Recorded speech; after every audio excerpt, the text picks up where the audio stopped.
« Papa, ces deux enfants qui dorment dans les poubelles me ressemblent, » dit Pierre, en désignant du doigt les petits qui dormaient serrés l'un contre l'autre sur un vieux matelas sur le trottoir.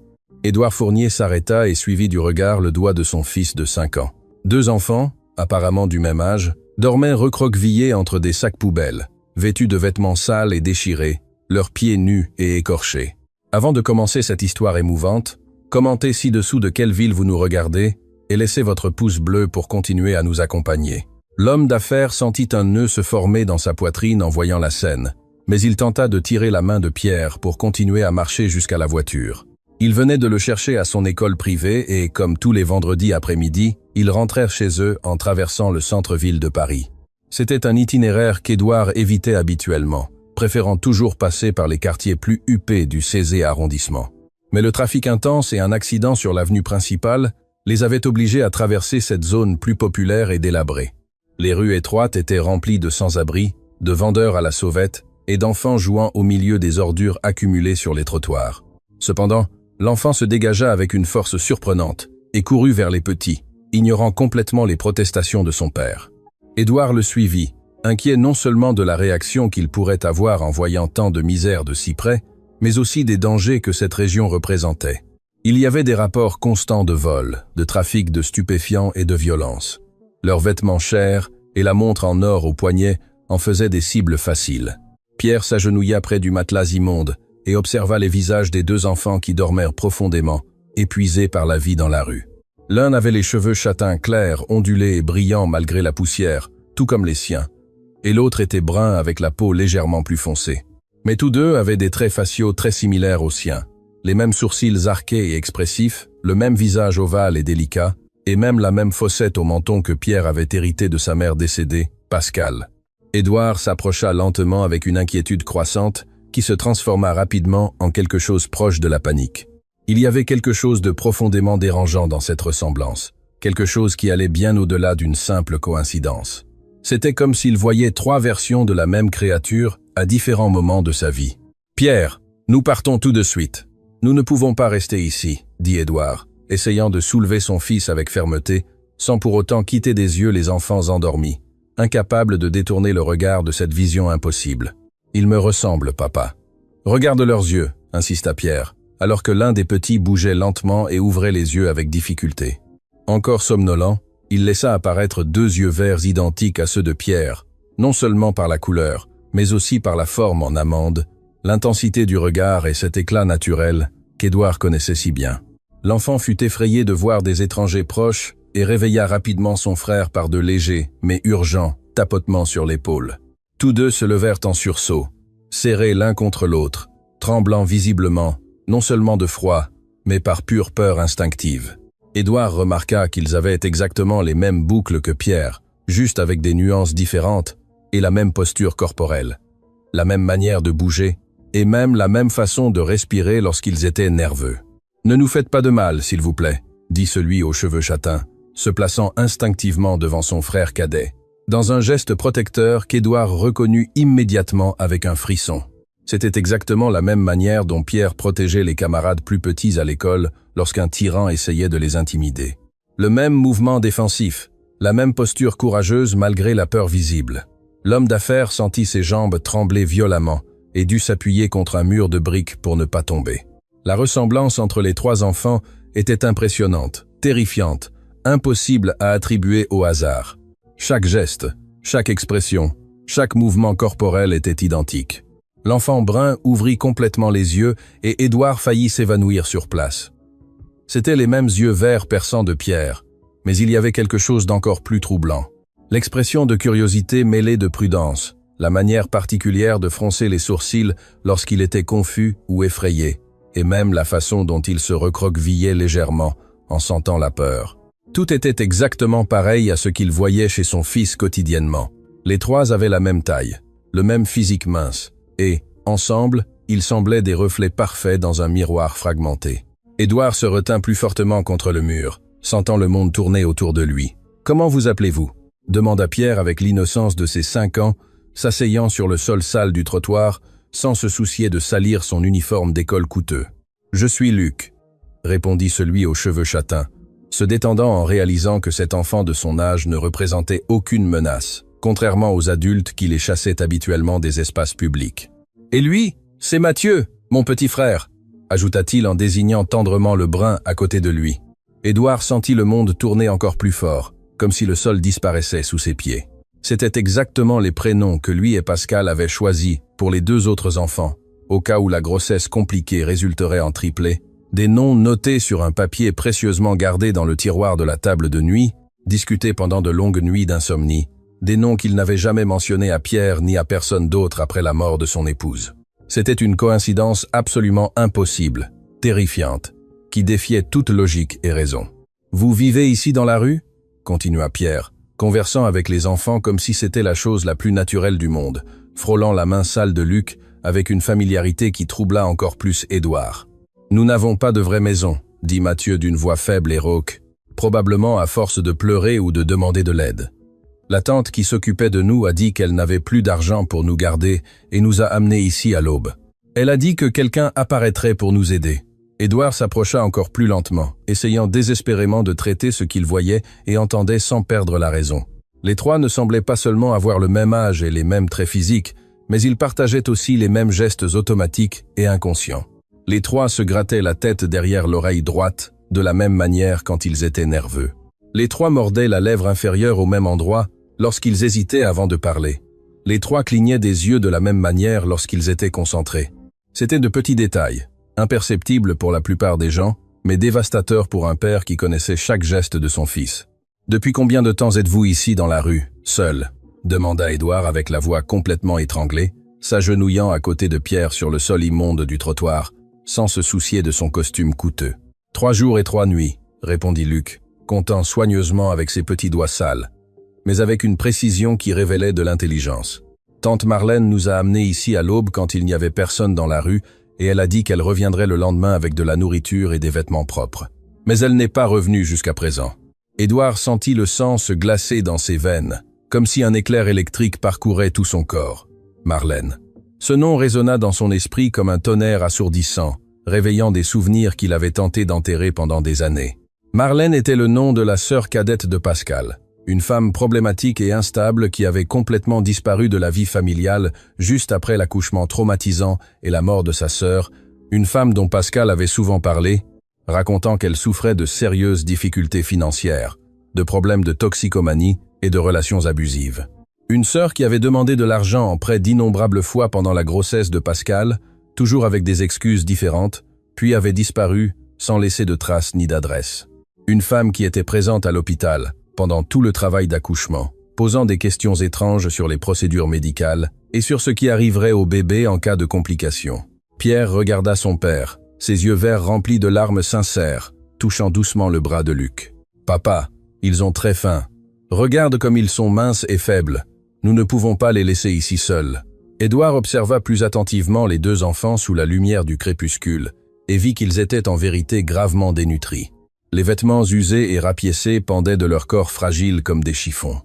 Leur visage était pâle et creusé, avec des cernes profondes. Les yeux, éteints et fatigués, révélaient des jours sans alimentation adéquate ni repos réparateur. À côté d'eux, sur le matelas immonde, il y avait à peine une bouteille d'eau presque vide et un sac en plastique déchiré avec des restes de pain dur et moisi. Les petites mains étaient sales et blessées, avec des coupures et des égratignures, probablement dues à la fouille dans les ordures, à la recherche de quelque chose de comestible. « Avez-vous pu manger quelque chose aujourd'hui ?»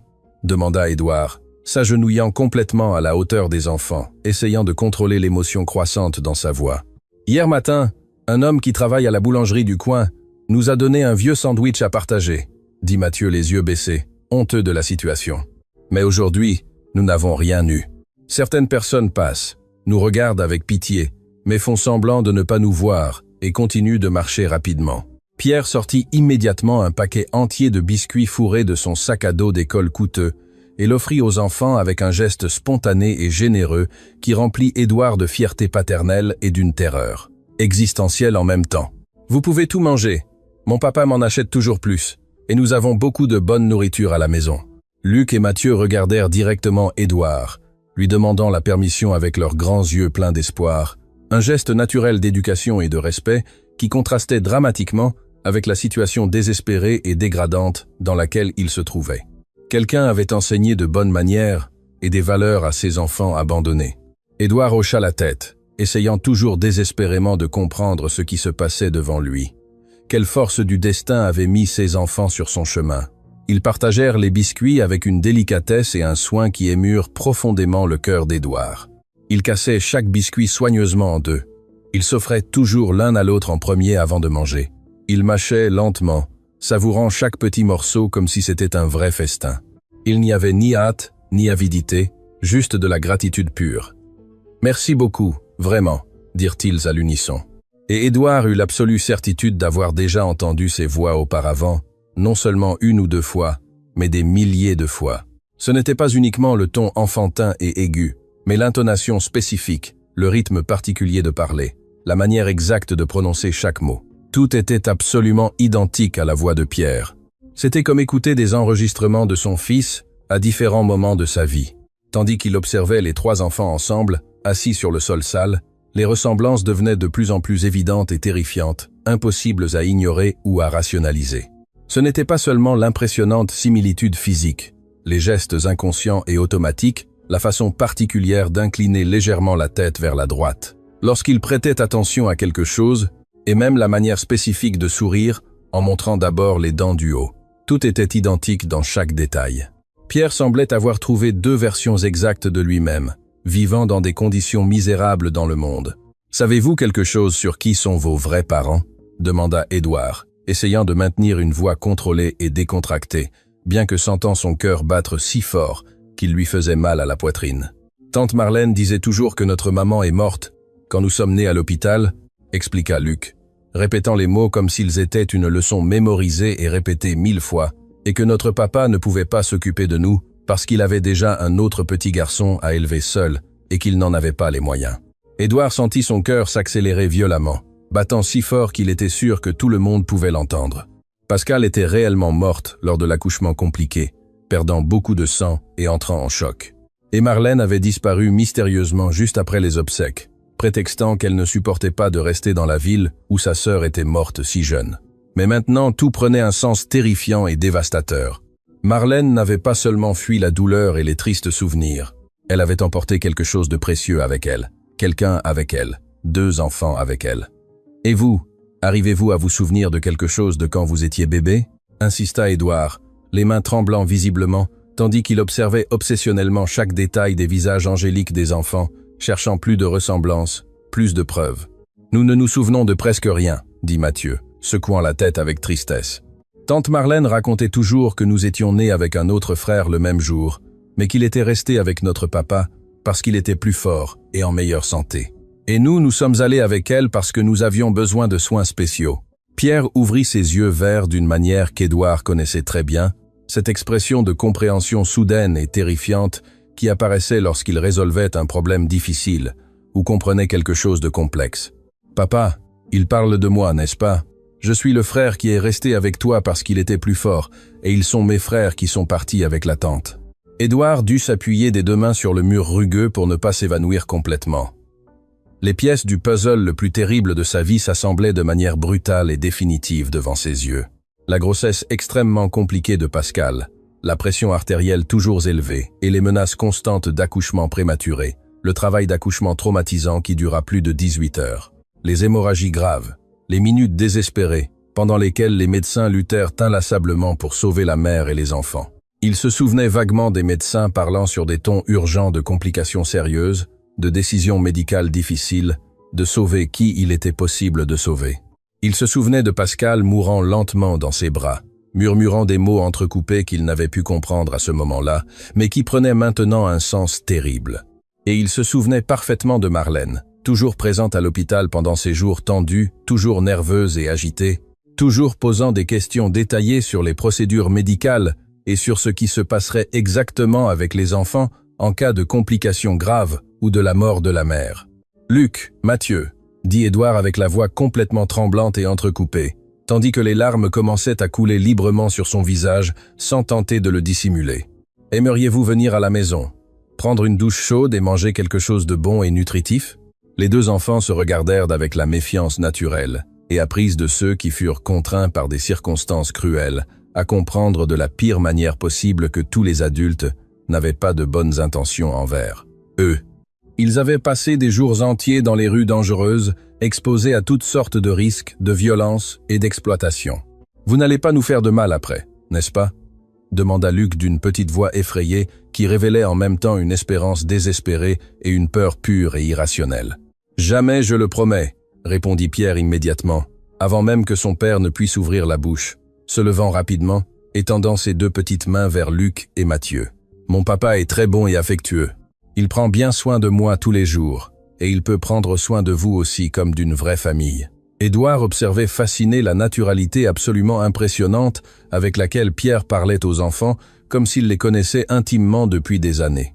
Il y avait une connexion inexplicable et puissante entre les trois, quelque chose qui allait bien au-delà de l'étonnante ressemblance physique.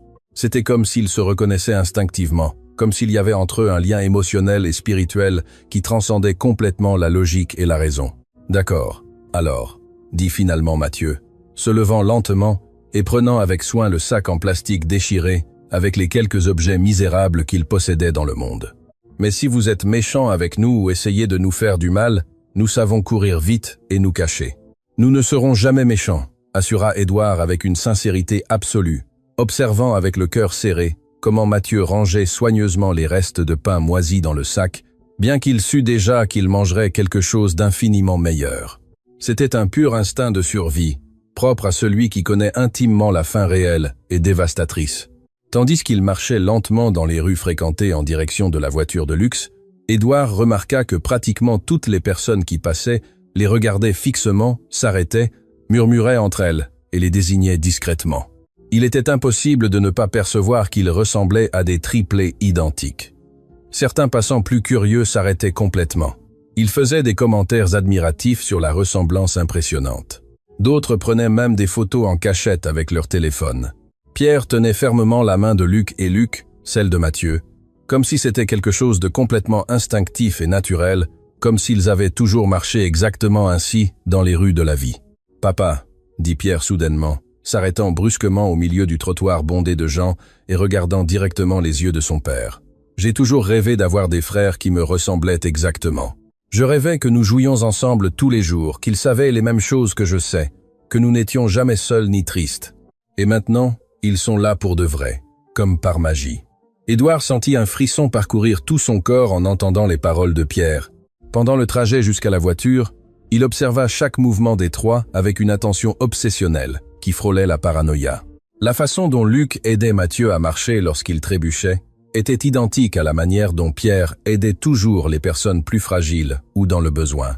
La façon dont Mathieu tenait soigneusement le sac en plastique avec ses misérables affaires était exactement la même prudence extrême que Pierre démontrait avec ses jouets préférés ou avec les objets qu'il considérait importants. Même la cadence naturelle des pas était parfaitement synchronisée, comme si les trois avaient méticuleusement répété cette marche pendant des années. Édouard remarqua que les trois posaient d'abord le pied droit en montant sur le trottoir, qu'ils balançaient légèrement le bras gauche en marchant, qu'ils regardaient tous instinctivement sur les côtés avant de traverser n'importe quelle rue.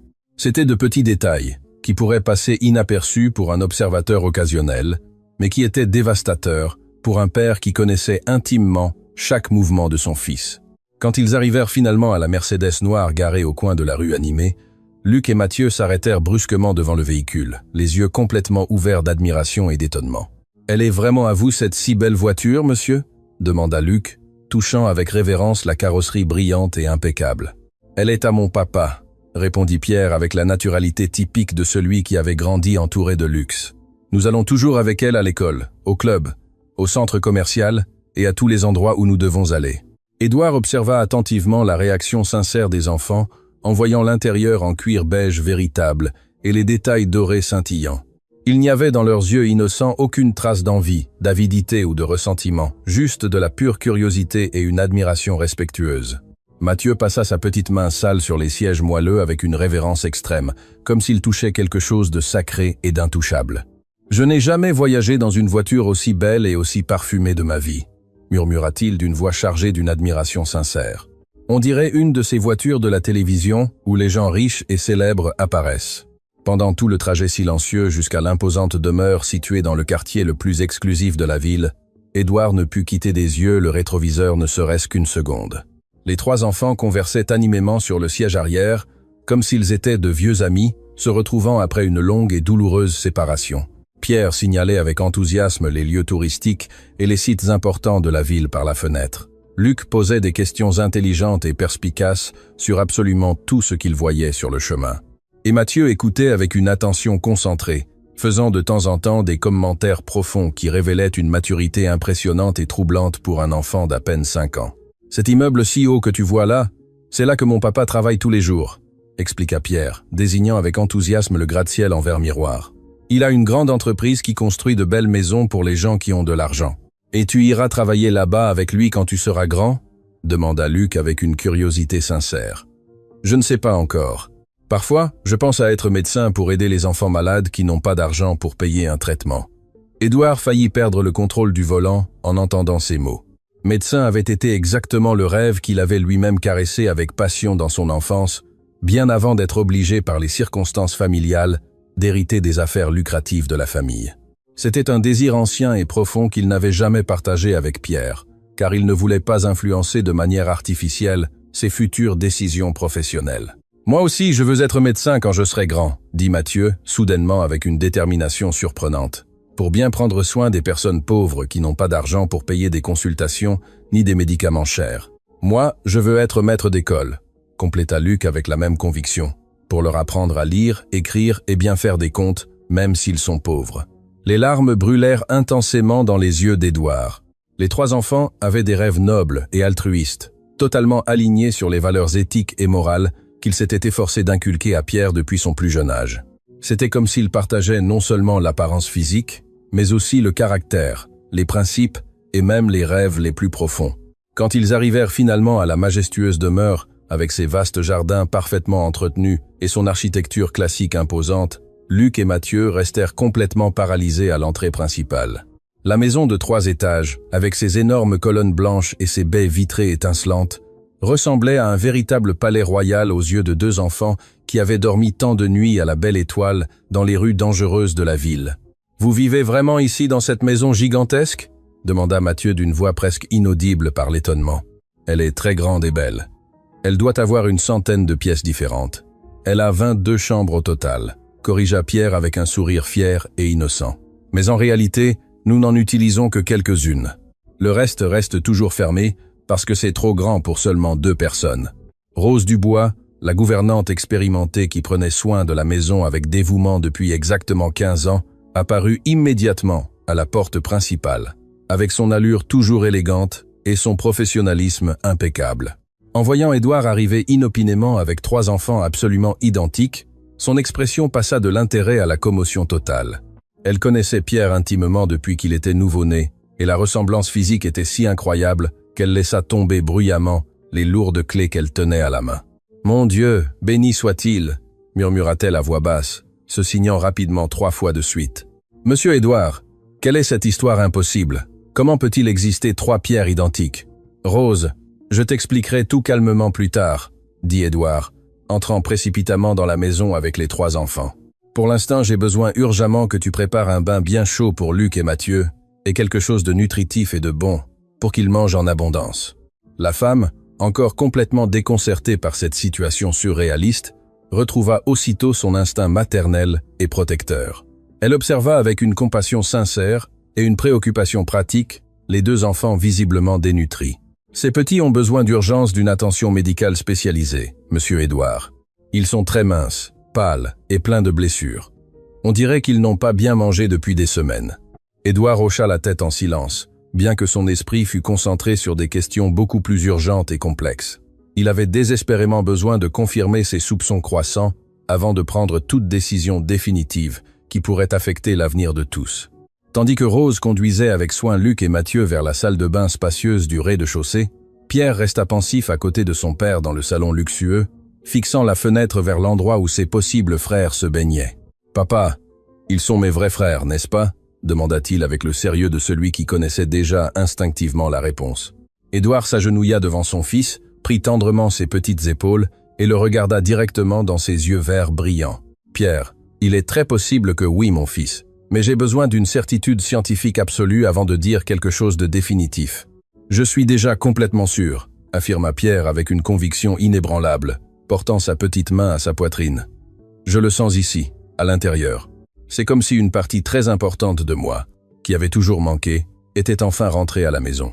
Édouard le serra fort dans ses bras, essayant de contenir l'avalanche d'émotions qui menaçait de déborder complètement. L'intuition pure de Pierre coïncidait parfaitement avec toutes les évidences qui s'accumulaient, mais il avait besoin de preuves scientifiques irréfutables avant d'accepter une réalité si percutante et transformatrice. Quand Luc et Mathieu sortirent finalement du long bain, vêtus de vêtements propres de Pierre, qui leur allaient parfaitement dans chaque détail, la ressemblance physique fut encore plus évidente et choquante. Avec les cheveux propres, brillants et soigneusement peignés, et les visages angéliques libérés de la saleté des rues, les trois enfants semblaient des reflets identiques dans des miroirs parfaits. Il était impossible de distinguer des différences significatives entre eux, sauf par les nuances légèrement distinctes de leurs cheveux. Rose apparut alors avec un grand plateau rempli de sandwichs nutritifs, de fruits frais variés, de lait entier froid et de biscuits faits maison encore chauds. Les enfants commencèrent à manger avec une éducation impeccable, mais Édouard remarqua avec le cœur serré comment ils dévoraient absolument tout avec une vitesse désespérée, l'instinct primitif de la faim chronique étant toujours présent et dominant. « Doucement, mes petits anges », dit Rose avec une affection maternelle sincère. « Il y a beaucoup plus de nourriture délicieuse dans la cuisine.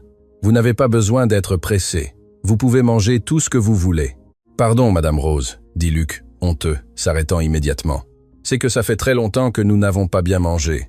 Nous avons oublié comment nous comporter. Tu n'as pas besoin de t'excuser, mon cher enfant. Mangez tranquillement et calmement. Cette maison est désormais la vôtre aussi. » Édouard profita stratégiquement de ce moment de calme pour faire quelques appels téléphoniques extrêmement urgents et importants.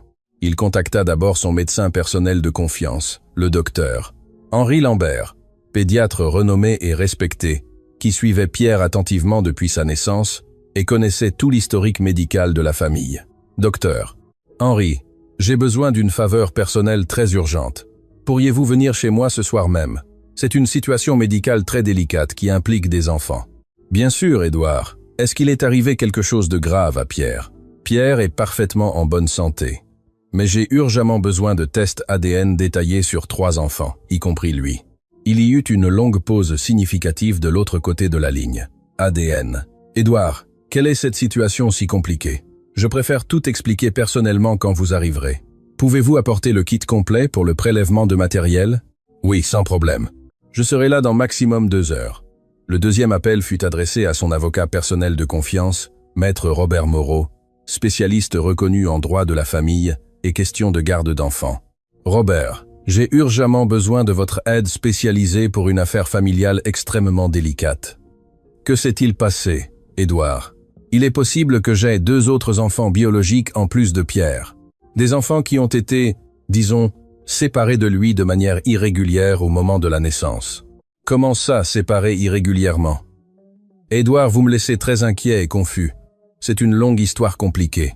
J'ai urgemment besoin de savoir quels sont mes droits légaux en tant que père biologique et comment je dois procéder correctement. J'irai demain matin tôt.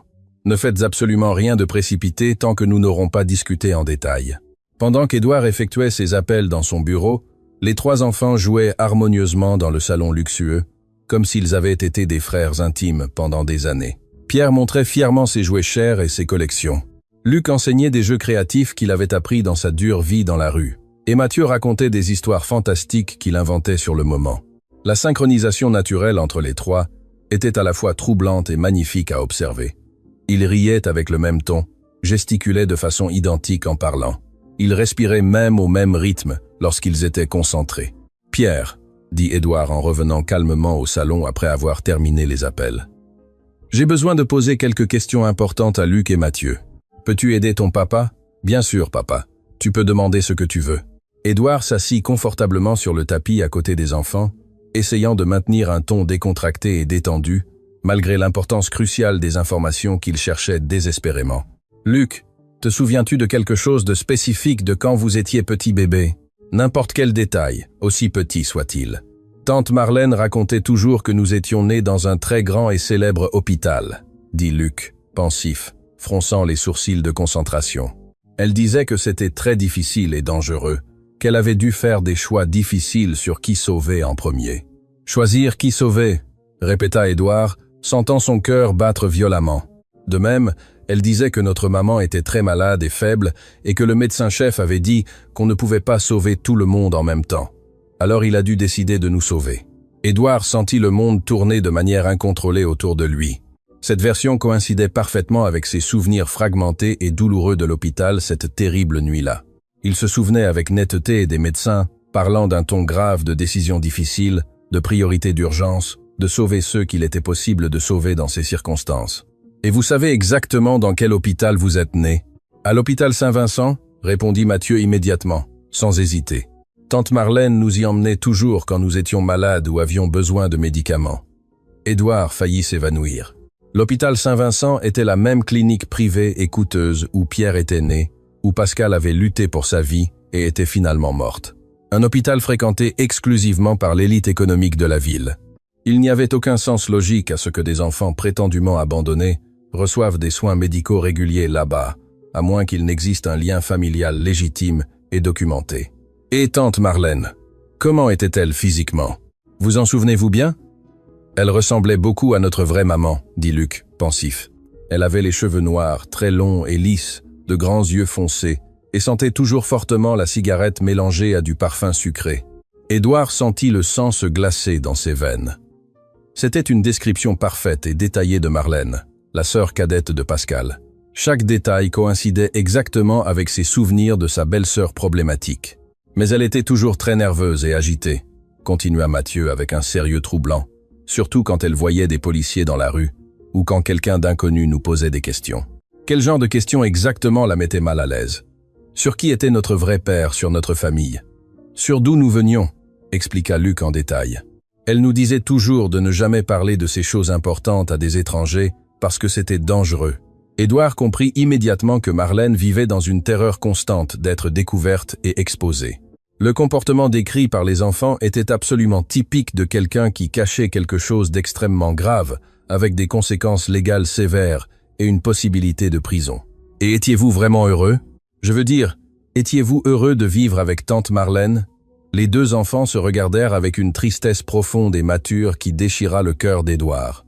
C'était une expression de douleur qu'aucun enfant ne devrait connaître si intimement. Nous l'aimions parce qu'elle prenait soin de nous, dit Mathieu diplomatiquement, choisissant bien ses mots. Mais elle disait toujours que s'occuper de nous était très difficile et fatigant, qu'elle avait sacrifié toute sa vie pour nous. Et parfois, elle disparaissait pendant de nombreux jours d'affilée, compléta Luc avec la voix entrecoupée. Elle nous laissait complètement seuls à la maison ou avec des voisins inconnus qui ne connaissaient même pas bien nos prénoms. Édouard sentit une colère intense croître progressivement dans sa poitrine. Colère contre Marlène pour avoir menti et manipulé la situation. Colère contre lui-même pour ne pas avoir cherché plus d'informations.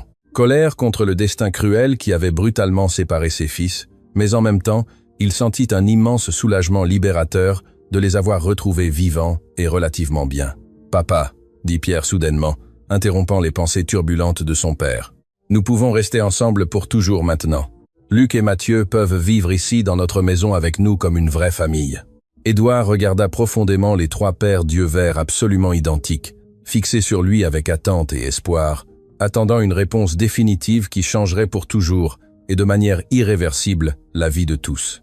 La responsabilité était écrasante et terrifiante, mais la certitude qui grandissait dans son cœur était absolument inébranlable. « Si vous voulez vraiment rester, et si tous les examens confirment ce que je crois fermement qu'ils confirmeront, vous trois ne serez plus jamais séparés, pas même pour un seul jour, dit-il avec solennité. Les paroles d'Édouard résonnèrent dans le salon luxueux comme une promesse sacrée, et les trois enfants s'étreignirent instinctivement avec une force émotionnelle bouleversante, formant un cercle parfait de joie pure et inattendue. Luc et Mathieu commencèrent à pleurer abondamment, mais c'étaient des larmes cristallines de soulagement et d'espoir renouvelé, non de tristesse ni de désespoir. Pierre prit les petites mains des deux avec une fermeté protectrice, comme s'il voulait garantir physiquement qu'ils ne se sépareraient plus jamais, comme s'il pouvait empêcher le destin cruel de les écarter à nouveau. Édouard contempla cette scène émouvante, le cœur littéralement débordé par des émotions contradictoires et submergentes. D'un côté, il ressentait un bonheur indescriptible d'avoir retrouvé les fils qu'il croyait perdus pour toujours depuis le moment traumatisant de l'accouchement. De l'autre, une anxiété croissante et paralysante l'envahissait. Comment expliquer cette situation impossible au monde extérieur, à la société conservatrice, aux autorités compétentes? Comment justifier l'apparition soudaine de 2 enfants identiques à son fils? Comment prouver qu'il n'y avait aucune irrégularité ou délit derrière tout cela? À cet instant, Rose apparut silencieusement à la porte élégante du salon, portant soigneusement plus de nourriture nutritive sur un plateau en argent. Elle s'arrêta net en voyant les 3 enfants enlacés sur le sol de marbre, et ses yeux expérimentés se remplirent de larmes de compréhension et de tendresse maternelle. « Monsieur Édouard, dit-elle, la voix entrecoupée par l'émotion. Pendant toutes ces longues années de travail dévoué dans cette maison, je n'ai jamais vu Pierre aussi sincèrement heureux et complet. C'est comme s'il avait enfin trouvé une partie fondamentale de lui-même qu'il ne savait même pas consciemment avoir perdue. Rose, vous pouvez rester vous occuper d'eux avec affection pendant que j'attends anxieusement l'arrivée du médecin. J'ai urgemment besoin de faire des appels très importants. Bien sûr, monsieur Édouard, je prendrai soin des 3 comme s'ils étaient mes propres petits-enfants. Édouard monta lentement vers le bureau élégant du premier étage. Mais avant d'y arriver, il entendit des rires mélodieux qui venaient du salon principal. C'était un son pur et cristallin qu'il n'avait jamais entendu de toute sa vie. Pierre riant d'une joie pleine, sans réserve ni mélancolie. Pendant les 5 années de vie de son fils bien-aimé, Édouard avait toujours perçu une certaine tristesse inexplicable chez l'enfant, comme si quelque chose d'essentiel manquait éternellement dans son existence. Maintenant, en entendant ce rire spontané et authentique, il comprit avec une clarté absolue que Pierre avait toujours ressenti au plus profond l'absence douloureuse de ses frères, même s'il ne savait pas consciemment leur existence réelle. Dans le silence ordonné du bureau, Édouard alluma l'ordinateur moderne et commença à enquêter méticuleusement sur tout ce qui était possible concernant Marlène Santos, la sœur problématique de Pascal.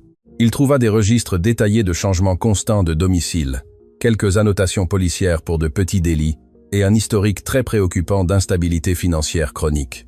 Mais ce qui l'impressionna le plus fut de découvrir que, mystérieusement, Marlène avait reçu une somme très significative d'argent provenant d'une source non identifiée exactement à l'époque précise de la naissance traumatique des enfants. C'était comme si quelqu'un de puissant avait délibérément payé pour qu'elle disparaisse avec les bébés et ne revienne jamais. Les soupçons croissants d'Édouard se dirigèrent immédiatement vers sa propre famille. Les Fournier avaient toujours été notoirement traditionnalistes, conservateurs et obsédés par une image publique impeccable. Avoir des triplés dans une gestation compliquée et non planifiée avec la jeune mère mourant tragiquement en couche aurait pu être interprété comme un scandale dévastateur, quelque chose qui devait être dissimulé à tout prix. Être ses propres parents, autoritaires et froids, les grands-parents conservateurs de Pierre, avaient-ils orchestré cette séparation cruelle et inhumaine? Soudain, le téléphone sonna fort, interrompant ses pensées sombres. C'était le docteur, Henri, qui appelait depuis sa voiture. « Édouard, j'arrive dans quelques minutes. J'ai absolument tout le nécessaire pour les tests ADN. Mais je dois te prévenir que les résultats complets ne seront prêts que dans exactement 72 heures. Docteur Henri, en plus de l'ADN, j'ai besoin que vous examiniez soigneusement les 2 enfants. Ils ont vécu abandonnés dans la rue et peuvent avoir développé de sérieux problèmes de santé. Ne t'inquiète pas, j'ai apporté mon équipement médical complet. Nous ferons une évaluation détaillée de tout. » Quand Édouard descendit tranquillement les escaliers de marbre, il trouva une scène domestique qui l'émut plus que toute autre chose dans sa vie d'adulte. Rose avait préparé avec affection un goûter impeccable sur la table élégante du salon, et les 3 enfants étaient assis poliment comme de petits gentlemen, conversant animément sur leurs rêves et plans futurs. Il y avait entre eux une harmonie naturelle, qui transcendait toute logique. « Quand je serai médecin, » disait Pierre avec des yeux verts brillants, « j'aurai un grand hôpital juste pour soigner les enfants pauvres qui n'ont pas d'argent.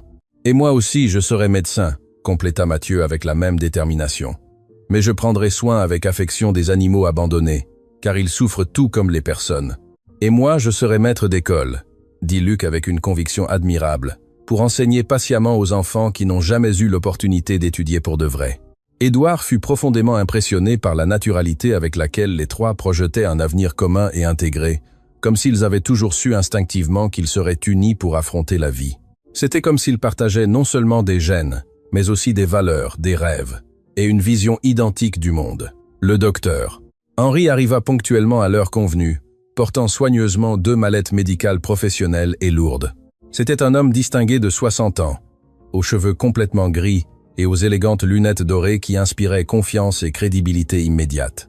Il connaissait Édouard depuis l'université et avait accompagné professionnellement toute la tragédie dévastatrice de la naissance de Pierre et de la mort de Pascal. « Édouard », dit-il en entrant calmement dans le salon, s'arrêtant net en voyant les 3 enfants réunis. « Dieu miséricordieux, quelle ressemblance absolument impossible est-ce?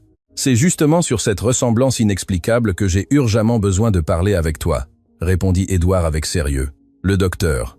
Henri s'approcha prudemment des enfants avec le soin typique et la délicatesse naturelle d'un pédiatre expérimenté qui avait dédié des décennies aux soins de l'enfance.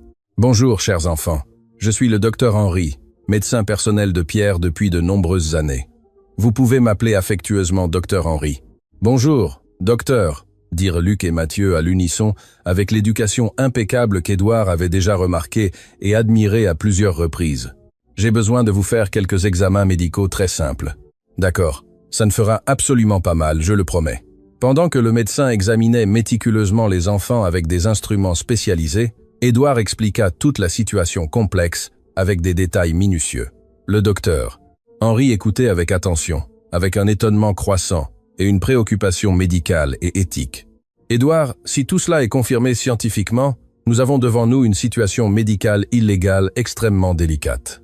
Ces enfants ont été criminellement privés non seulement de leur famille biologique, mais aussi de soins médicaux adéquats et réguliers.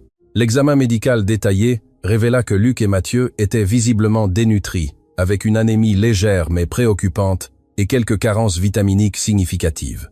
Cependant, il n'y avait rien qui ne puisse être complètement inversé par une alimentation adéquate, une supplémentation nutritionnelle et des soins médicaux réguliers. Ils vont avoir besoin d'un suivi nutritionnel intensif et d'une surveillance médicale pendant les 6 prochains mois, expliqua le docteur avec un sérieux professionnel. Mais ce sont des enfants naturellement forts et résilients. Avec les soins appropriés, ils se rétabliront complètement. Le prélèvement de matériel pour le test ADN fut étonnamment rapide et indolore. Le docteur. Henri prit soigneusement des échantillons de salive des 3 enfants avec des écouvillons stériles spéciaux. Il étiqueta tout méticuleusement avec des codes spécifiques et les rangea dans des récipients hermétiques appropriés. Édouard, j'emmènerai personnellement ce matériel précieux au laboratoire le plus fiable et discret que je connaisse. Dans exactement 72 heures, nous aurons la confirmation scientifique définitive. Après le départ du médecin de confiance, Édouard réunit tranquillement les 3 enfants dans le salon confortable pour une conversation sérieuse et importante. Les enfants, j'ai besoin de vous expliquer quelque chose de très important pour que vous compreniez bien. Il existe la possibilité réelle que vous soyez frères biologiques, mais nous devons attendre patiemment qu'un examen scientifique le confirme officiellement. Nous savons déjà avec une certitude absolue que nous sommes frères, dit Pierre avec une conviction inébranlable. Il n'y a besoin d'aucun examen scientifique pour confirmer ce que nous ressentons déjà. Je le sais parfaitement, mon fils. Mais les adultes et les autorités ont besoin de preuves scientifiques irréfutables pour prendre des décisions légales importantes. Et si l'examen dit que nous sommes vraiment frères? Demanda Luc avec une anxiété visible. Allons-nous pouvoir rester ici dans cette maison pour toujours? Si le résultat est positif, vous 3 ne serez plus jamais séparés, pas même un seul jour. C'est ma promesse la plus sacrée.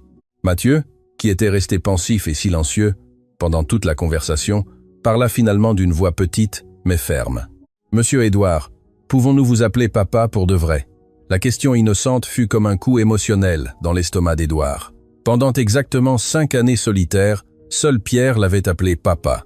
Entendre ce mot sacré de la bouche d'un enfant qu'il avait connu il y a à peine quelques heures réveilla des sentiments profonds qu'il ne savait même pas exister dans son cœur. « Vous pouvez m'appeler exactement comme vous vous sentez le plus à l'aise, » répondit-il avec la voix brisée par l'émotion. « Alors vous êtes déjà notre papa à partir de maintenant, » dit Luc avec une simplicité émouvante. « Et nous ne serons plus jamais seuls ni abandonnés. » Cette nuit spéciale et transformatrice, Édouard installa soigneusement Luc et Mathieu dans des chambres luxueuses contiguës à celles de Pierre, mais les 3 enfants insistèrent catégoriquement pour dormir tous ensemble dans la chambre familiale de Pierre. « Nous avons dormi séparés toute notre vie, » expliqua Pierre avec un sérieux émouvant. « Maintenant, nous voulons être bien serrés pour rattraper le temps perdu. » Édouard accepta immédiatement, profondément ému par le besoin instinctif qu'ils avaient de rester physiquement proches après des années de séparation forcée.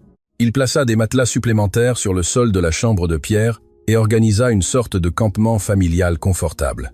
Pendant que les enfants se préparaient tranquillement à dormir, Rose s'approcha discrètement d'Édouard avec une expression sérieuse. « Monsieur Édouard, puis-je vous dire quelque chose d'important ?»« Bien sûr, Rose, parlez librement.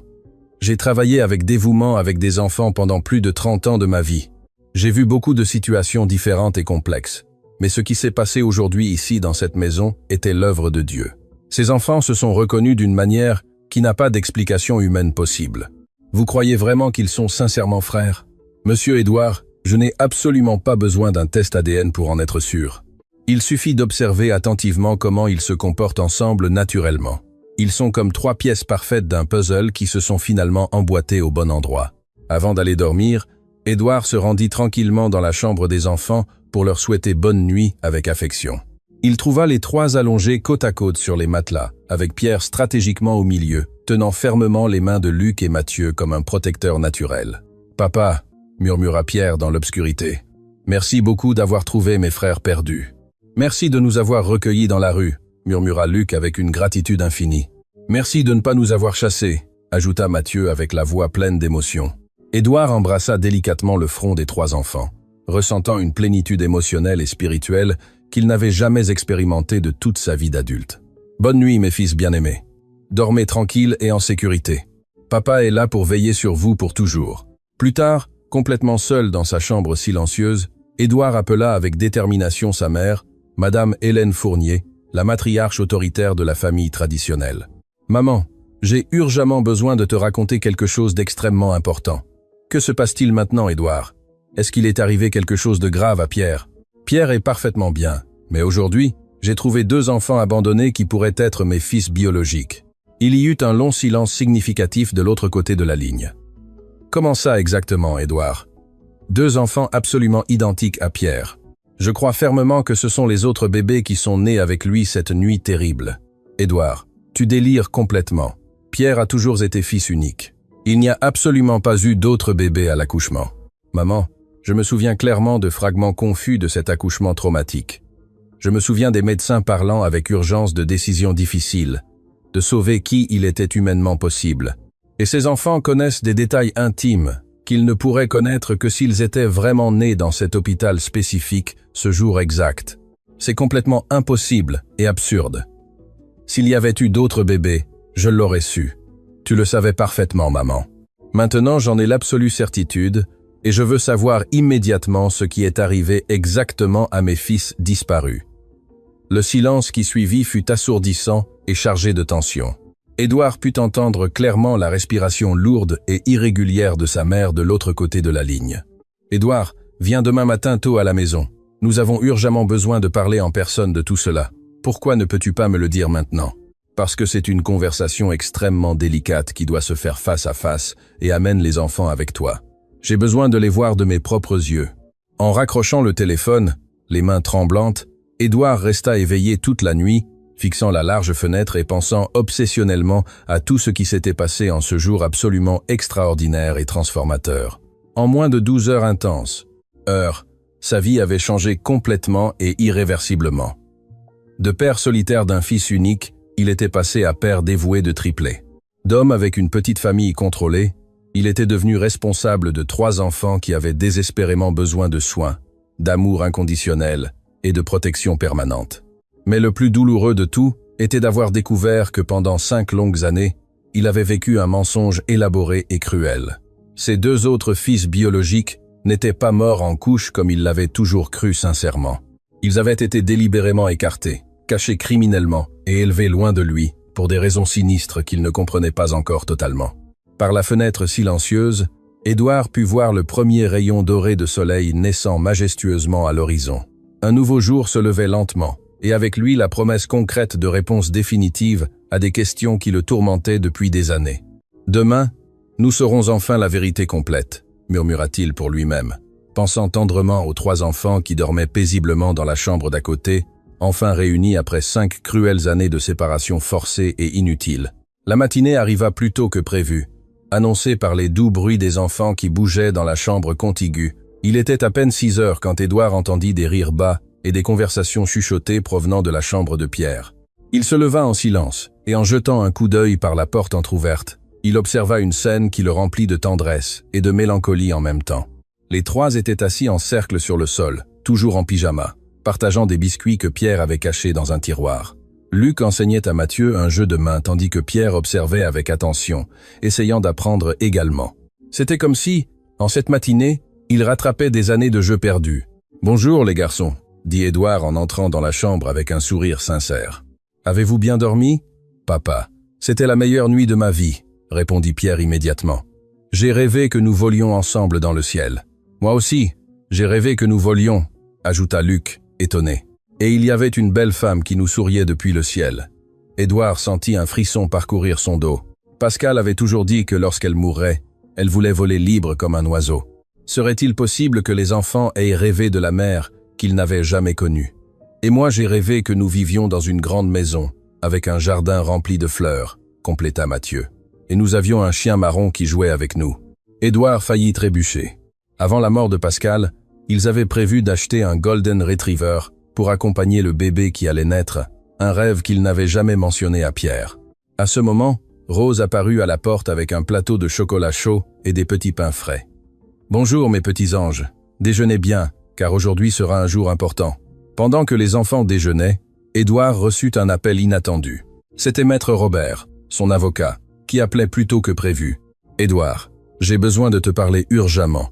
Il s'est passé quelque chose de grave pendant la nuit. »« Quoi, Robert ?»« La police a reçu une dénonciation anonyme d'enlèvement de mineurs.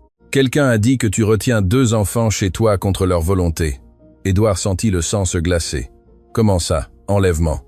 Ces enfants étaient abandonnés dans la rue. Je sais. Mais la dénonciation a été déposée. Et maintenant, les services sociaux et le juge des enfants veulent faire une visite. Ils peuvent arriver à tout moment. Robert, ces enfants sont mes fils. Je suis sûr qu'ils le sont. Je le crois, Édouard. Mais jusqu'à ce que nous ayons la preuve ADN, légalement, ce sont toujours des mineurs disparus. Tu dois coopérer pleinement avec les autorités. » Après avoir raccroché, Édouard réunit les enfants dans le salon.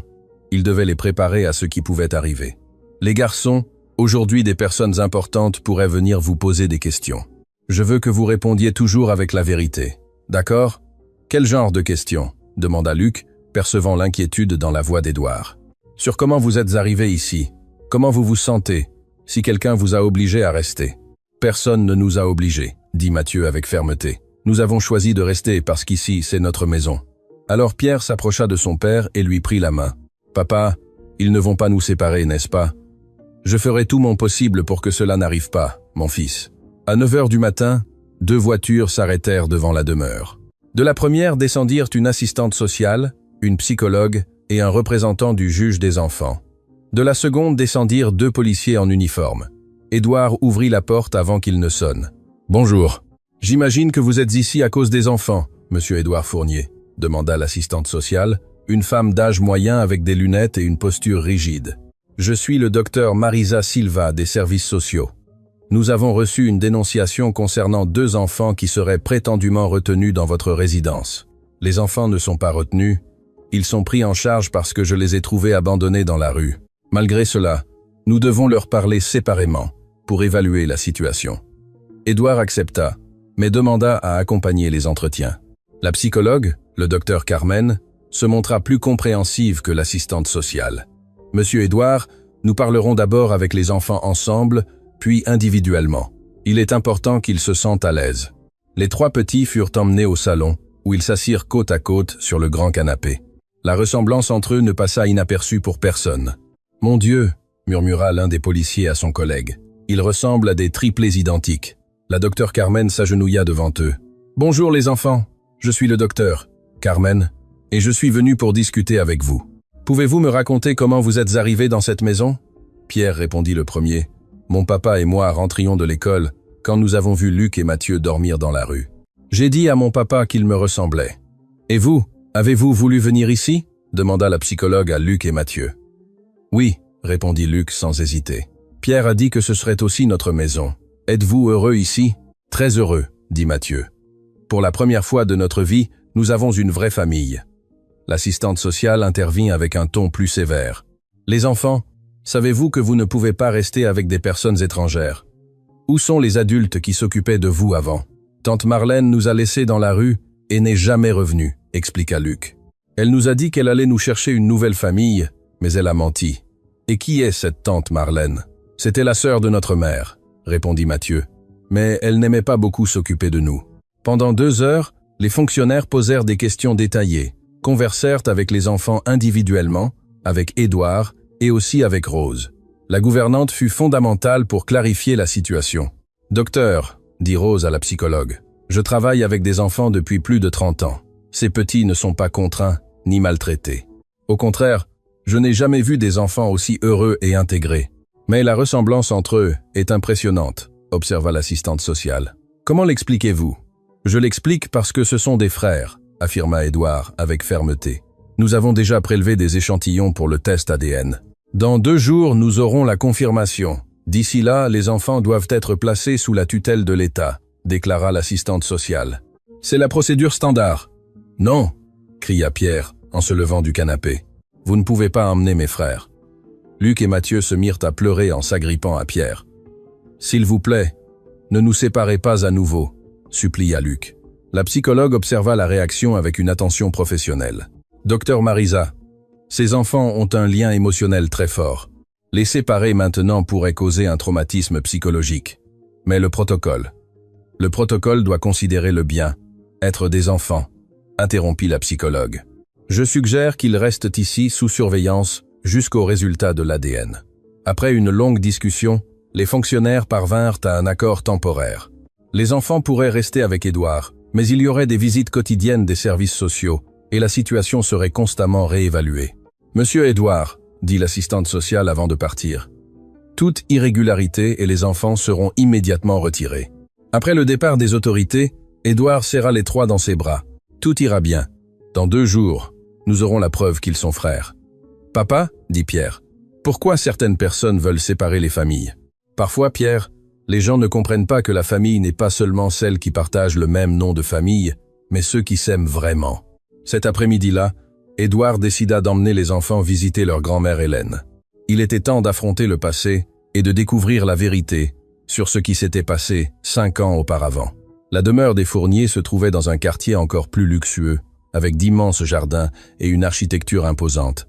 En arrivant, Madame Hélène attendait sur la terrasse, élégamment vêtue comme toujours. En voyant les 3 enfants descendre de la voiture, son expression changea radicalement. « Mon Dieu !» murmura-t-elle, portant sa main à sa poitrine. « Comment est-ce possible ?»« Bonjour, grand-mère Hélène, » dit Pierre, courant pour l'embrasser. « J'ai amené mes frères pour que tu les connaisses. » Hélène regarda fixement Luc et Mathieu, comme si elle voyait des fantômes. Ses mains tremblaient visiblement. « Édouard, » dit-elle d'une voix entrecoupée, « nous avons besoin de parler immédiatement. »« Je veux d'abord que tu connaisses Luc et Mathieu. » répondit Édouard en approchant les 2 enfants. « Les enfants, voici grand-mère Hélène, la mère de papa. »« Bonjour mamie, » dirent-ils timidement. Hélène s'agenouilla devant eux, observant chaque détail de leur visage. Des larmes commencèrent à couler sur ses joues. « Ils sont identiques à Pierre quand il était bébé, » murmura-t-elle. « Et ils sont aussi identiques à Pascal. » Édouard comprit que sa mère en savait plus qu'elle n'avait révélé. « Maman, reconnais-tu ces enfants ?» Hélène se leva lentement en essuyant ses larmes. « Édouard, envoie les enfants jouer dans le jardin. Nous avons besoin de parler de choses qu'ils ne doivent pas encore entendre. Les enfants, allez jouer dehors. Rose va vous accompagner. » Quand les petits sortirent, Hélène s'assit lourdement dans un fauteuil. « Édouard, assieds-toi. Ce que je vais te raconter va changer tout ce que tu crois sur cette terrible nuit. » Édouard s'installa face à sa mère, prêt à entendre ce qu'il soupçonnait depuis des années. « Maman, je veux savoir exactement ce qui s'est passé à l'hôpital. Édouard, tu dois comprendre le contexte. Pascal était en train de mourir. Il y avait 3 bébés prématurés, et les médecins ont dit qu'ils ne pourraient pas tous les sauver. Continue. Ton père et moi avons pris une décision terrible cette nuit-là. Nous avons décidé qu'il valait mieux sauver un bébé fort que de perdre les 3. Édouard sentit la colère lui monter à la poitrine. Vous avez choisi Pierre et abandonné mes autres fils. Nous ne les avons pas abandonnés. Marlène s'est proposé de s'occuper des 2 autres. Nous avons pensé que ce serait le mieux. Et vous ne me l'avez jamais raconté, Édouard. Tu étais dévasté par la mort de Pascal. Nous avons cru qu'il serait préférable de ne pas compliquer encore plus ta douleur. Compliqué. Maman, vous m'avez volé 2 fils. Vous m'avez fait vivre 5 ans en croyant qu'ils étaient morts. Hélène commença à pleurer. Édouard, pardon. Nous pensions que nous faisions ce qu'il y avait de mieux pour tout le monde. Le mieux? Et où était Marlène toutes ces années? Pourquoi a-t-elle abandonné les enfants? Marlène. Marlène a développé des problèmes de drogue. Il y a 2 ans, nous avons perdu tout contact avec elle. Édouard se leva, marchant dans le salon avec une rage croissante. Vous avez détruit la vie de ces enfants. Ils auraient pu grandir avec moi, avec amour et soin. Édouard. C'était une décision prise dans le désespoir. C'était une décision criminelle. Édouard s'arrêta devant sa mère. Maintenant, je veux que tu m'aides à réparer cette situation. Je veux tous les documents, tous les papiers liés à la naissance des 3. Hélène hocha la tête en pleurant. Édouard, il y a autre chose que tu dois savoir. Quoi d'autre? Les bébés ne sont pas seulement nés prématurés. Ils sont nés avec une condition génétique rare qui pourrait leur causer des problèmes de santé à l'avenir. Édouard frissonna. Quel genre de problème? Des problèmes cardiaques. Les 3 pourraient avoir besoin d'une chirurgie corrective lorsqu'ils seront plus grands. Et vous avez aussi caché ça? Les médecins ont dit que Pierre allait bien pour l'instant et les 2 autres. Vous avez préféré qu'il meure loin de moi. Hélène ne put répondre. Édouard sortit du salon et alla chercher les enfants dans le jardin. Il trouva les 3 jouant joyeusement avec Rose, complètement étrangers à la conversation traumatisante qui avait eu lieu. Les enfants, rentrons à la maison, dit Édouard, essayant de contrôler son émotion. On a connu grand-mère? Demanda Pierre. Et elle vous aime beaucoup comme moi. En chemin vers la maison, Pierre réalisa que son père était inquiet. Papa, grand-mère Hélène a dit quelque chose de triste. Édouard prit une profonde inspiration avant de répondre. Pierre, parfois les adultes commettent de très graves erreurs en essayant de protéger ceux qu'ils aiment. Grand-mère a commis une erreur il y a très longtemps, mais maintenant nous allons tout arranger et nous resterons ensemble pour toujours, mon fils. Rien ni personne ne vous séparera à nouveau. Cette nuit-là, pendant que les enfants dormaient, Édouard reçut un appel inattendu. C'était le docteur Henry. « Édouard, j'ai urgemment besoin de te parler. C'est à propos des examens des enfants. Y a-t-il un problème, Henry? J'ai trouvé quelque chose dans les analyses de sang que tu dois savoir immédiatement. » Le cœur d'Édouard s'accéléra violemment en entendant le ton extrêmement préoccupé et grave du docteur Henry. Il y avait quelque chose dans la façon dont le médecin, toujours expérimenté et contrôlé, parlait qui réveilla une peur primitive et dévastatrice dans la poitrine de l'homme d'affaires.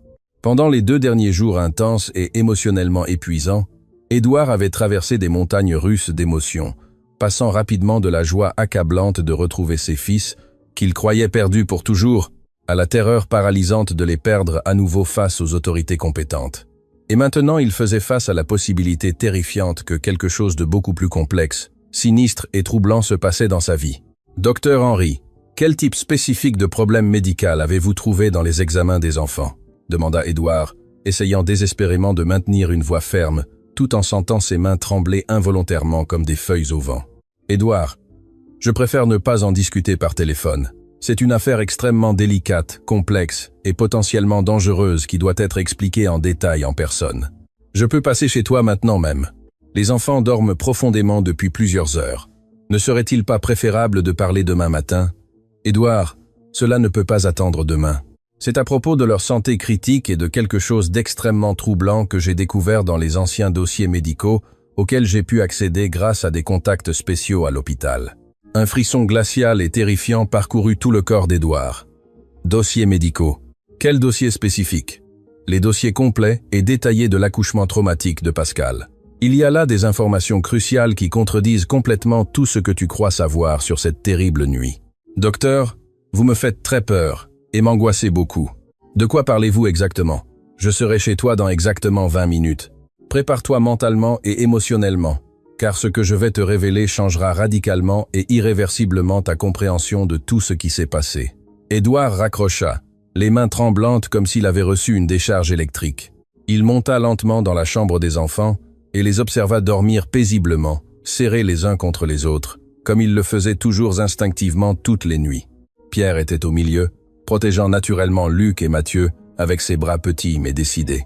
C'était une image émouvante d'innocence pure et d'amour fraternel sincère qui contrastait dramatiquement avec la tempête croissante d'incertitude et de terreur dans l'esprit turbulent d'Édouard. Exactement 20 minutes plus tard, le docteur Henry arriva ponctuellement, portant une chemise volumineuse et lourde et avec une expression sombre et préoccupée qu'Édouard n'avait jamais vue sur son visage normalement aimable et rassurant. Il y avait quelque chose de profondément inquiétant dans la posture du docteur, une tension palpable qui mit Édouard en alerte maximale. « Édouard, allons immédiatement à ton bureau privé. Nous avons besoin d'une intimité totale pour cette conversation extrêmement délicate. Dans le bureau silencieux et isolé, le docteur. Henri plaça soigneusement la chemise sur la table en acajou et l'ouvrit lentement, révélant d'anciens documents médicaux, des analyses de laboratoire complexes et des photographies jaunies qu'Édouard ne reconnut pas immédiatement, mais qui lui semblèrent étrangement familières. « Édouard, je veux d'abord que tu t'assoies confortablement et que tu te prépares mentalement et émotionnellement à ce que je vais révéler. C'est une situation médicale et éthique extrêmement complexe, délicate et potentiellement explosive. Docteur, s'il vous plaît, allez droit au but. Je suis littéralement désespéré d'inquiétude et d'anxiété. Très bien. Premièrement, les analyses de sang ont définitivement confirmé mes soupçons médicaux initiaux. Luc et Mathieu ont exactement la même condition cardiaque congénitale rare que Pierre. C'est une anomalie génétique extrêmement rare qui affecte environ une naissance sur 100 000. Édouard respira momentanément soulagé, sentant une certaine tension quitter ses épaules. Alors, ils sont vraiment mes fils biologiques. Le test ADN le confirmera scientifiquement, Édouard. Mais voici le problème dévastateur.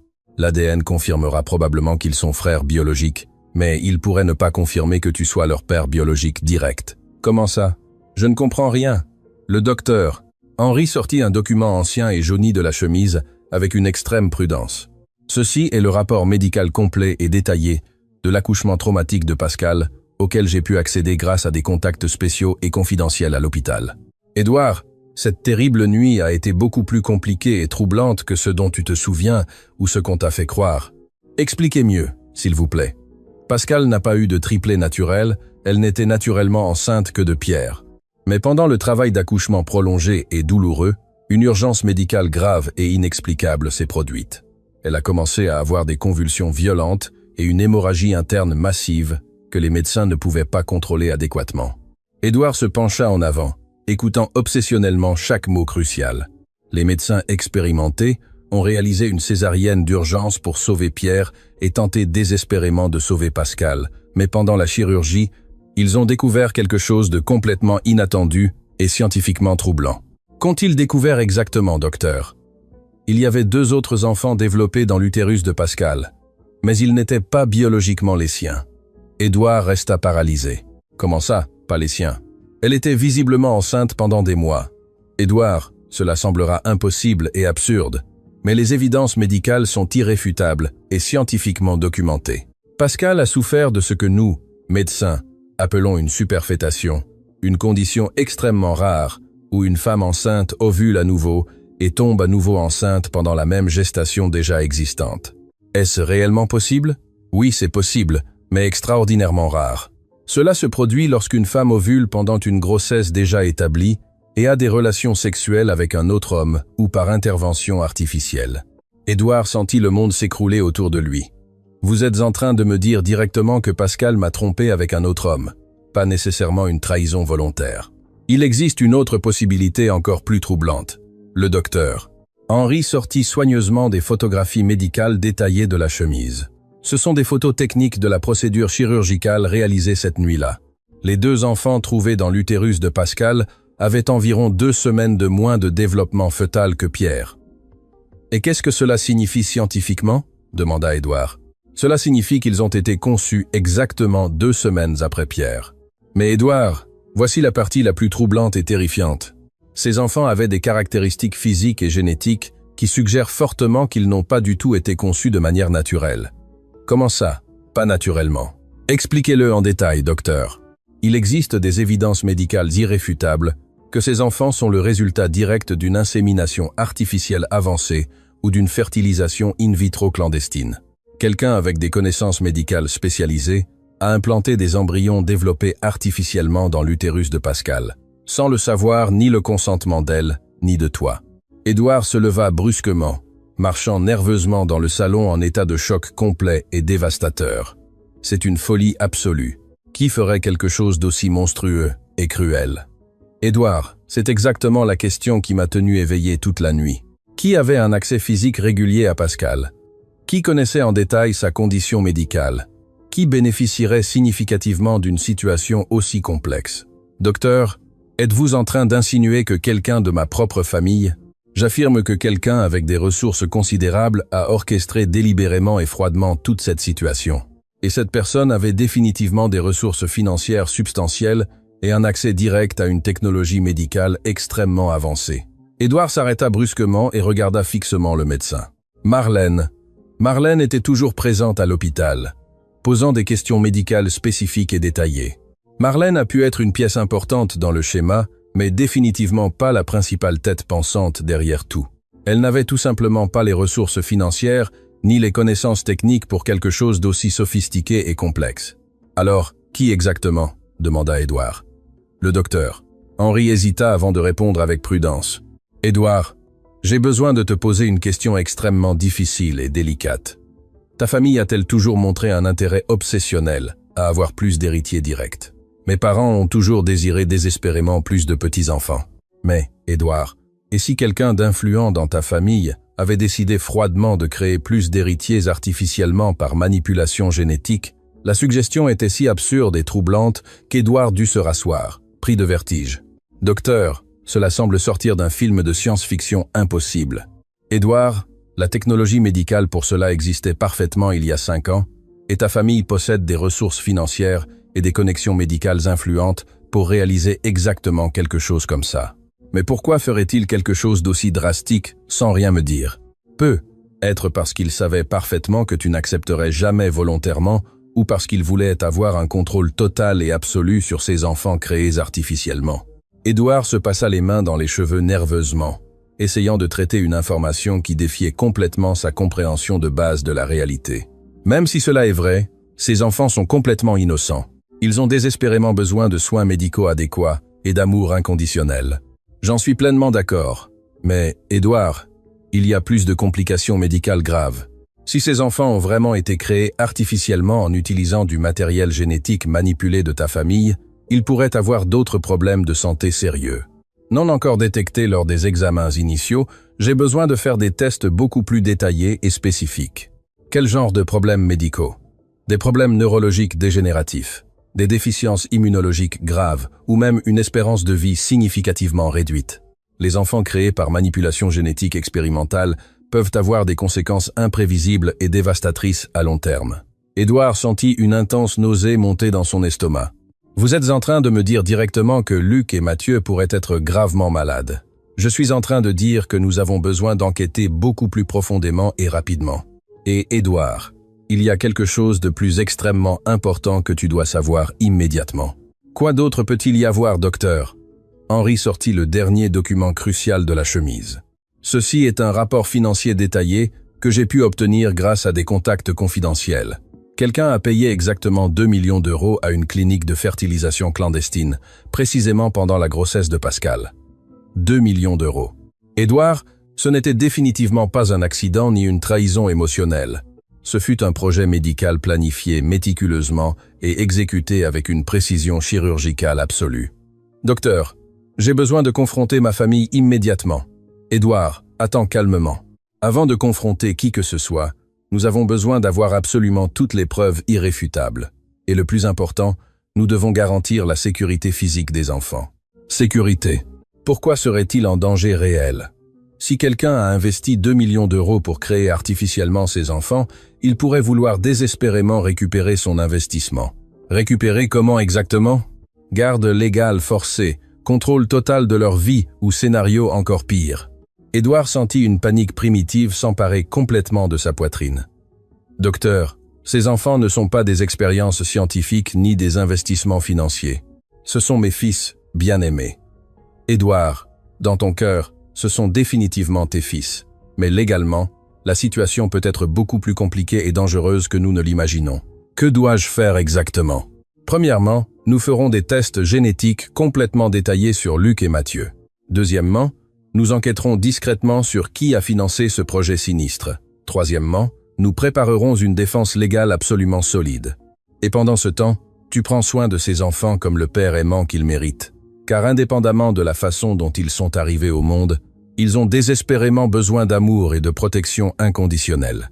Édouard regarda par la fenêtre vers la chambre où ses 3 fils dormaient paisiblement.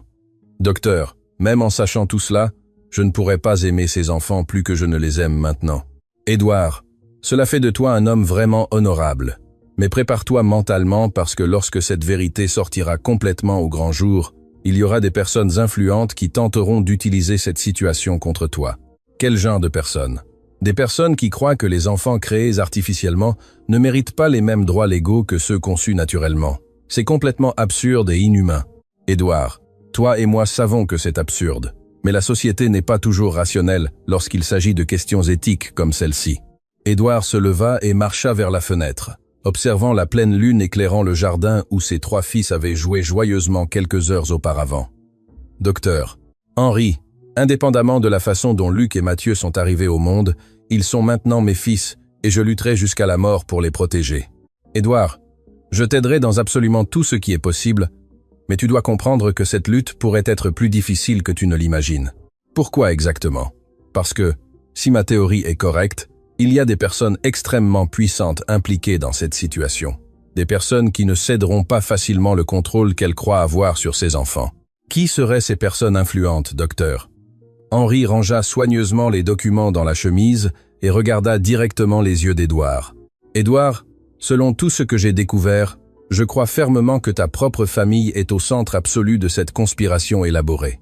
Et demain, quand tu confronteras ta mère avec ces preuves dévastatrices, tu découvriras jusqu'où ils sont capables d'aller pour maintenir leurs secrets les plus sombres. Les paroles dévastatrices du docteur.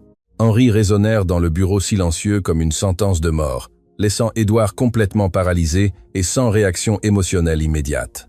La révélation que sa propre famille respectée pourrait être impliquée dans une conspiration aussi élaborée, sinistre et inhumaine pour manipuler génétiquement la création artificielle d'enfants défiait absolument tout ce qu'il avait cru fermement sur les personnes qu'il avait aimées, respectées et admirées pendant toute sa vie d'adulte.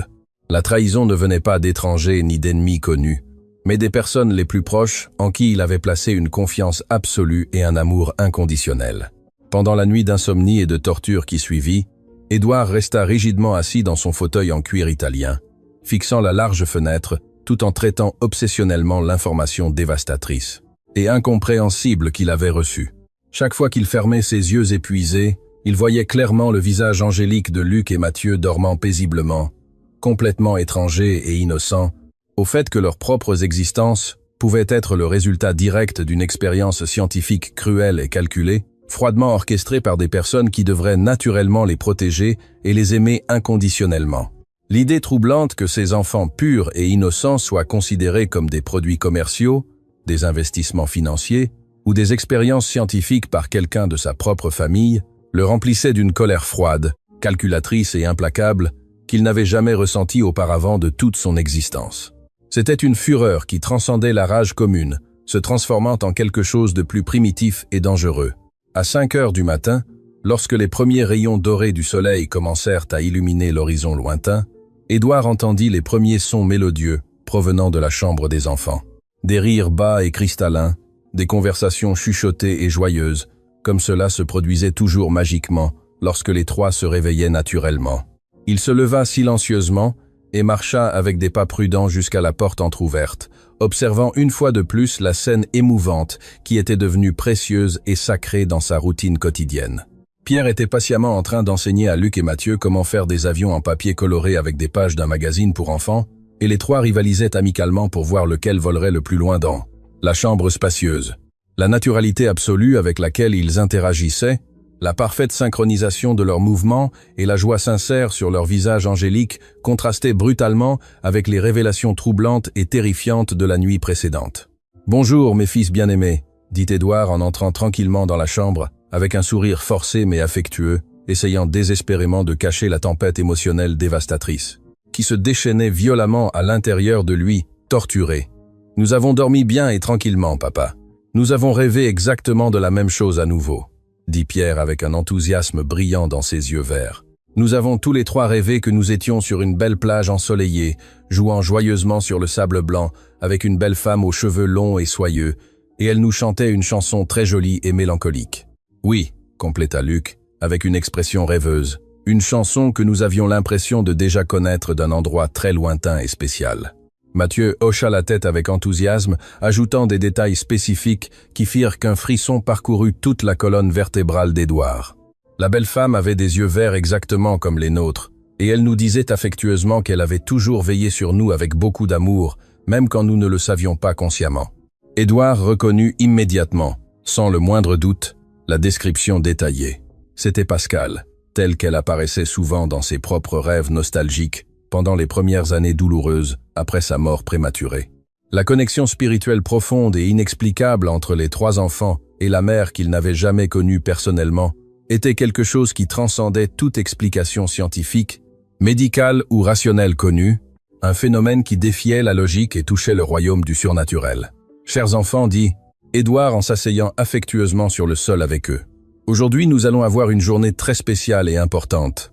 Nous allons rendre visite à grand-mère Hélène à nouveau et ensuite peut-être ferons-nous d'autres visites très importantes pour notre famille. Allons-nous connaître d'autres parents intéressants ?» demanda Luc avec une curiosité sincère et des yeux brillants, pleins d'attente. « Peut-être que vous rencontrerez certains proches, et peut-être découvrirez-vous des choses très importantes sur vous-même et sur notre famille, » répondit Édouard.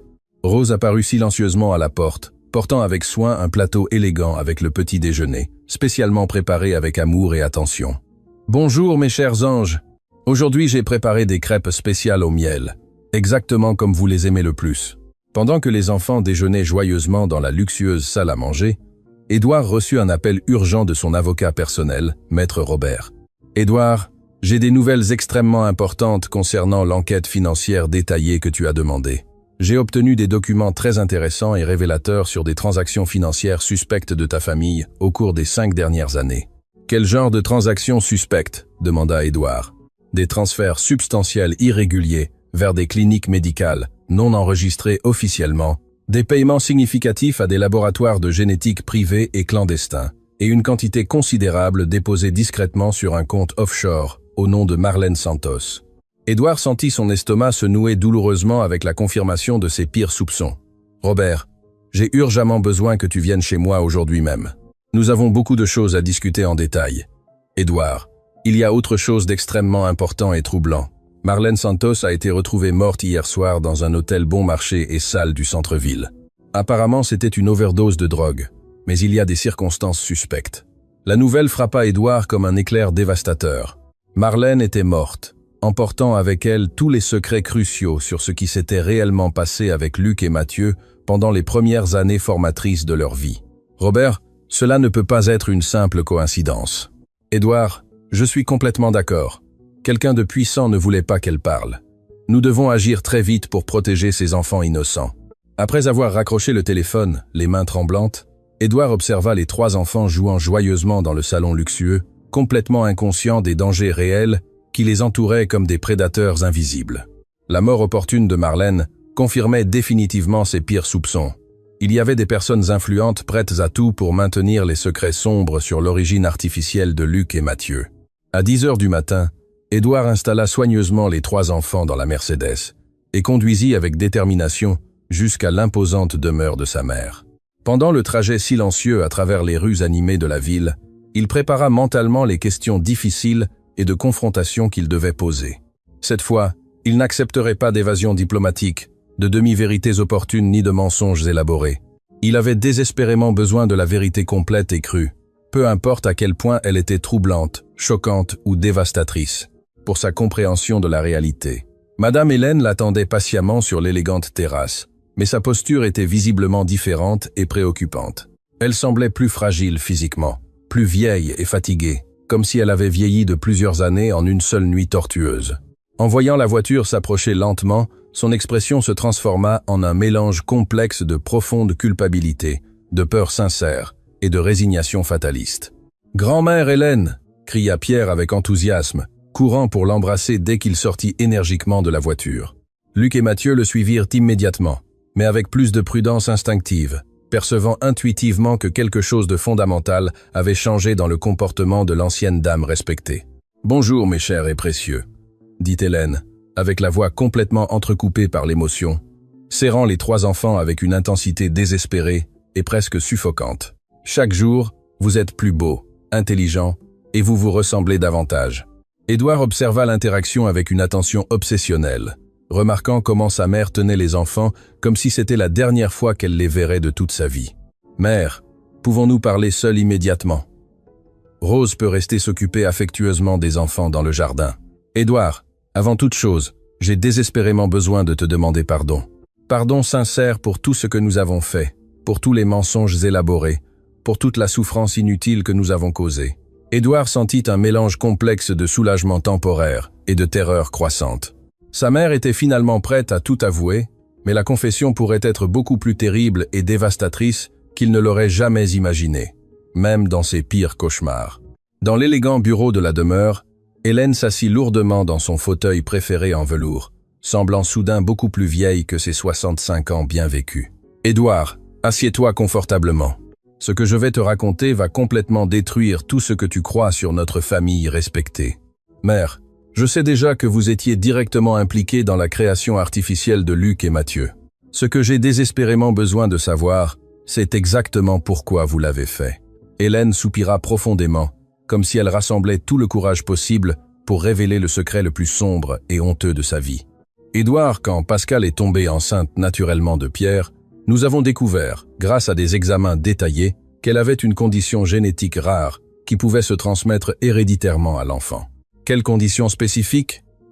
Une prédisposition génétique à de graves problèmes cardiaques congénitaux. Les médecins spécialistes ont dit catégoriquement qu'il y avait 50% de chances que Pierre naisse avec de sérieux problèmes de santé potentiellement fatals. Édouard se pencha intensément en avant, prêtant une attention obsessionnelle à chaque mot crucial. Continue avec tous les détails. Ton père et moi étions complètement désespérés et terrifiés. La lignée des Fournier s'était toujours caractérisée par une santé robuste et une longévité exceptionnelle. L'idée terrifiante d'avoir un héritier malade et fragile était complètement inacceptable pour nous. Alors, qu'avez-vous fait exactement? Nous avons contacté discrètement un scientifique renommé, le docteur Marc Vélise, spécialiste mondial en manipulation génétique avancée. Il nous a proposé une solution expérimentale révolutionnaire.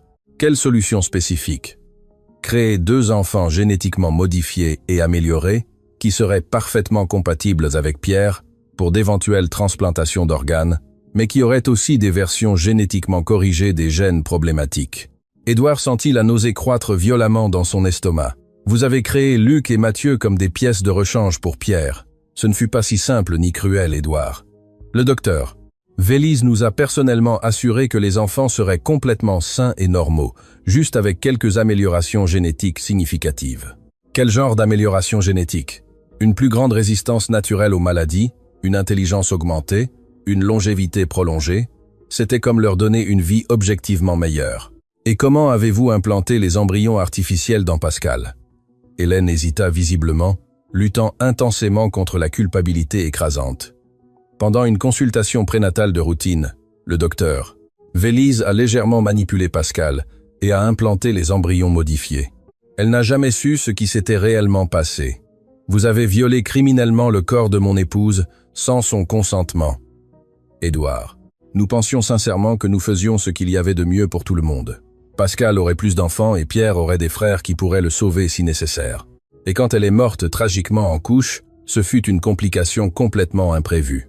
Le docteur Vélise a dit qu'il n'y avait aucun lien avec la procédure expérimentale. Et Marlène? Quel était exactement son rôle? Marlène a accepté de s'occuper des 2 enfants en échange d'une somme considérable. Elle serait comme une mère de substitution jusqu'à ce qu'il soit nécessaire. Nécessaire. Pourquoi exactement? Pour sauver Pierre s'il développait des problèmes cardiaques ou pour continuer la lignée familiale avec des gènes améliorés? Édouard se leva brusquement, marchant nerveusement dans le salon avec une colère croissante et incontrôlable. « Mère, vous avez transformé des enfants innocents en marchandises. Ce ne sont pas des produits ni des outils. Édouard, je sais que cela semble terrible maintenant, mais à ce moment-là, nous pensions que nous pouvions jouer à être Dieu avec des vies humaines. » Hélène commença à pleurer abondamment. « Édouard, pardon. Pardon pour tout. Mais tu dois comprendre que nous l'avons fait par amour. Amour pour toi. Amour pour Pierre, amour pour la famille, amour, mère. Ce n'était pas de l'amour, c'était de l'égoïsme pur et cruel. Édouard, il y a autre chose que tu dois savoir sur Luc et Mathieu. Quoi d'autre? Ils n'ont pas été créés uniquement avec tes gènes. Le docteur Vélise a utilisé du matériel génétique de diverses sources pour créer des profils parfaits. Édouard arrêta de marcher, sentant le monde tourner violemment. De quelles autres sources? Des gènes d'individus avec une intelligence supérieure, Des athlètes olympiques, des personnes avec une longévité exceptionnelle. Ils sont comme une compilation des meilleurs traits humains disponibles. Alors, ils ne sont même pas mes fils biologiques. Biologiquement, environ 60% de leurs gènes sont les tiens. Le reste a été sélectionné artificiellement. Édouard dut s'appuyer sur la table pour ne pas s'évanouir complètement. Où est ce docteur? Vélise maintenant? Il est mort dans un accident de voiture il y a 2 ans. Et hier soir, et Marlène. Je sais pour Marlène. Commodément, toutes les personnes qui savaient la vérité sont en train de disparaître. Édouard, ce ne fut pas. Ce ne fut pas quoi, mère? Ce ne fut pas planifié. Ce n'était pas opportun que les témoins disparaissent. Hélène resta silencieuse, son expression confirmant les pires soupçons d'Édouard. Mère, qui d'autre est au courant de cela? Seulement ta tante Caroline et moi. Ton père est mort en emportant le secret. Caroline savait. Elle a aidé à financer le projet. Oui, c'est elle qui a trouvé le docteur Vélise. Édouard sentit qu'il découvrait une conspiration familiale beaucoup plus profonde qu'il ne l'imaginait. Où est Caroline maintenant? Elle est partie en Europe hier soir. Elle a dit qu'elle avait besoin de s'éloigner pour un temps. Fuir, veux-tu dire? Édouard regarda les enfants par la fenêtre, voyant Pierre enseigner à Luc et Mathieu comment grimper au grand arbre du jardin. Mère, vous avez perdu le droit d'être la famille de ces enfants au moment où vous avez décidé de les créer comme des pièces d'un jeu. Les mots finaux d'Édouard résonnèrent dans le bureau comme une sentence définitive, coupant pour toujours les liens familiaux qui avaient été construits pendant des décennies. Hélène resta silencieuse pendant de longues minutes, absorbant la magnitude de la rupture que ses actions avaient causée. Le poids de la culpabilité semblait physique, courbant ses épaules et vieillissant encore plus son visage déjà marqué par le remords. Édouard s'approcha de la fenêtre et observa les 3 enfants dans le jardin, complètement étrangers à la conversation qui scellait leur destin. Pierre avait réussi à monter à l'arbre et aidé Luc à faire de même tandis que Mathieu les encourageait d'en bas. La scène était d'une innocence pure, un contraste évident avec la complexité sinistre de leurs origines. « Hélène, dit Édouard finalement, la voix brisée, je sais que je ne peux pas défaire ce que nous avons fait. Je sais que vous avez perdu le droit d'être la grand-mère de ces enfants, mais permettez-moi au moins de contribuer économiquement à leurs soins. De l'argent. » Édouard se retourna pour la regarder, les yeux brillants de froideur. « Crois-tu que l'argent peut compenser ce que vous avez fait? Je sais que non, mais au moins je peux m'assurer qu'ils aient tout ce dont ils ont besoin. Ils auront tout grâce à mon travail et à mon amour. Je ne veux pas un centime de cet argent utilisé pour financer cette aberration, » répliqua Édouard. Hélène baissa la tête, acceptant le refus. « Et s'il t'arrive quelque chose ?» demanda-t-elle. « S'ils ont besoin de soins que tu ne peux pas leur fournir, ils auront Rose, qui les aime sincèrement. Ils auront le docteur. Henri, qui s'est engagé à prendre soin d'eux. Ils auront des personnes qui les voient comme des êtres humains, pas comme des expériences, » répondit Édouard.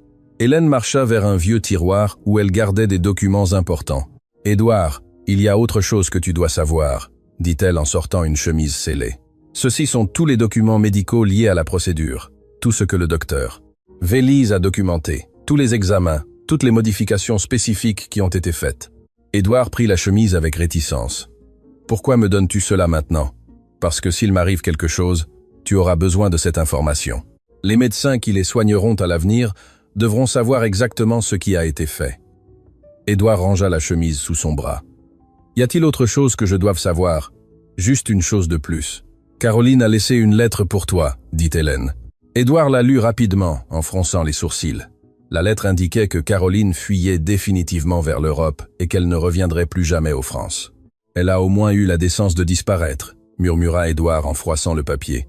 Il se dirigea vers la porte. « Je vais chercher les enfants. Édouard, attends. » Hélène le retint. « Puis-je au moins leur dire au revoir correctement ?» Édouard s'arrêta. Il réfléchit un instant, puis pensa à tout ce qu'il avait découvert. « Non, mère. Ils n'ont pas besoin de porter le poids de dire au revoir à quelqu'un qui les voyait comme des commodités. Pour eux, tu ne seras que la grand-mère qu'ils ont visitée quelquefois. » Dans le jardin, il trouva les 3 enfants jouant toujours joyeusement. « Les garçons, il est temps de rentrer, » annonça-t-il en essayant de garder un ton léger. Pendant le trajet en voiture, Édouard écouta les voix des enfants sur le siège arrière, sentant un amour immense et une détermination croissante dans sa poitrine.